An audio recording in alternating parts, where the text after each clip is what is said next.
Зимата настъпва, а с нея много хора имат усещането, че кръвното им се покачва без видима причина.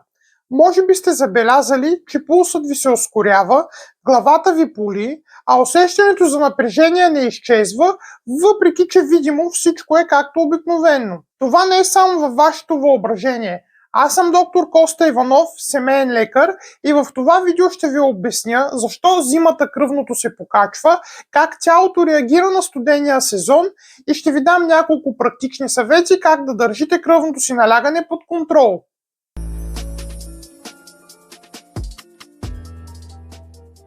Много пациенти ми казват: докторе, зимата кръвното ми винаги е по-високо, а нищо не съм променил. Това не е само от стрес.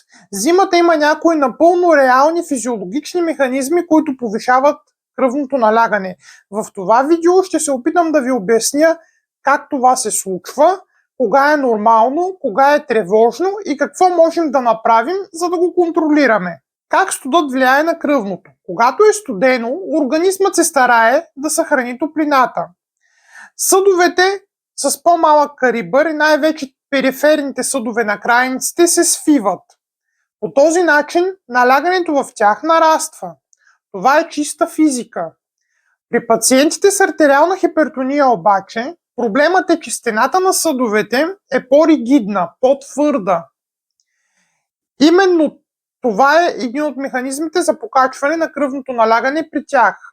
През зимата или когато е студено се активира така наречената симпатикова нервна система. Това е системата бий се или бягай. При това в организма се отделят повече адреналин и норадреналин.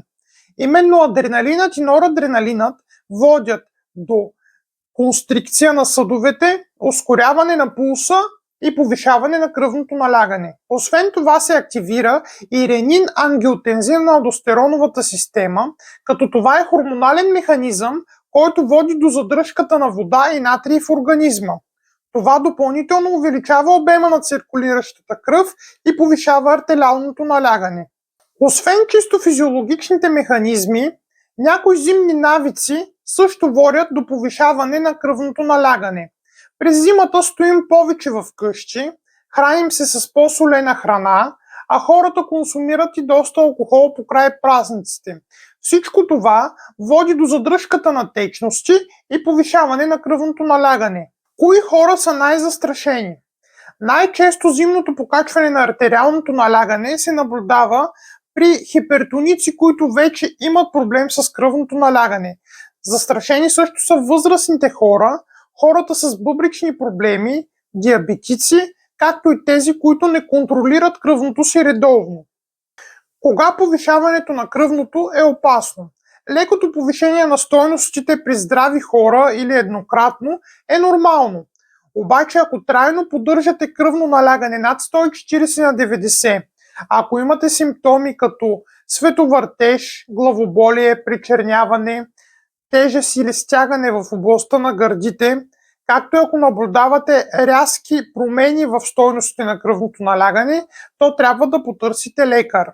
Много е важно да не промените сами дозировката на своите лекарства, ако вече приемате такива по повод хипертония. Ето и някои практически съвети, които реално помагат през зимните месеци. Измервайте кръвното си редовно, дори да се чувствате добре. Дръжте тялото си топло, особено ръцете и краката. Ограничете солта, дори да не ви се струва, че е прекалено много. Извършвайте физическа активност, разходки или, ако времето не позволява, упражнения в дома. И много важно, не коригирайте сами лекарствата си. Ако имате проблем, посетете лекар. Запомнете това: зимата не създава високо кръвно, но тя може да разкрие или влоши проблем, който вече съществува. Ето защо контролът през студените месеци е също толкова важен, колкото и през лятото. Високото кръвно през зимните месеци не е просто цифра на апарата. То е сигнал, че сърцето и съдовите ни се напрягат. Игнорираме ли го, рискуваме не само главоболие, замайване и дискомфорт, но и сърдечен инцидент. Добрата новина е, че повечето от тези рискове могат да се намалят, ако внимаваме, измерваме кръвното си редовно, движим се, топлим тялото си и следваме съветите на лекаря.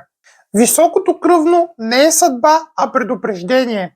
Не го пренебрегвайте, защото грижата за сърцето ви днес може да спаси утрешния ден. Бъдете здрави и до скоро!